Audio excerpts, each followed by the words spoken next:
ទី2តកតងជាមួយនឹងខ្សែមេចូលតាមបន្ទប់ប្រើប្រាស់ disjunction តាមឧបករណ៍ប្រើប្រាស់ល្អឬអត់បាទបងតកតងជាមួយនឹងមេតាមបន្ទប់យើងប្រើ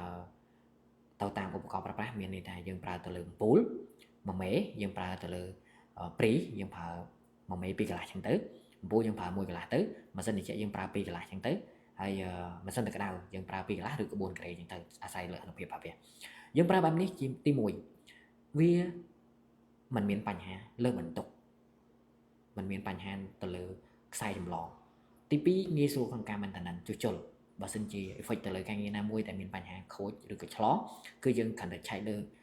មួយនឹងទៅផ្សេងទៀតអត់មានបញ្ហាទេបើសិនជា pre មានករណីថាវាឆ្លងវាគ្រាន់តែ load disjunction pre protection ទេម៉ាស៊ីនត្រជាក់អំពូលហើយម៉ាស៊ីនទឹកក្តៅយើងប្រើប្រាស់បានធម្មតាតែបើបងប្អូនអ្នកគ្នាប្រើរួមអំពូលក៏យើងយកពី pre ម៉ាស៊ីនត្រជាក់យើងយកពី pre ម៉ាស៊ីនទឹកក្តៅយើងយកពី pre នៅពេលដែលបងប្អូនប្រើក្នុងអំឡុងពេលជាមួយគ្នាធ្វើឲ្យមានបញ្ហាខ្សែចម្លងទី1វាអាច load disjunction ទី2វាអាច check ខ្សែចម្លងបើសិនជា disjunction protection ហើយវីដេអូខ្ញុំមានតែប៉ុណ្្នេះទេតទៅជាមួយនឹងការងារបច្ចេកទេសបើបងប្អូនអ្នកគ្នាមានចម្ងល់អីត្រូវសួរនាំគឺបងប្អូនអ្នកគ្នាសួរបានយ៉ាអរគុណច្រើនបាយបាយ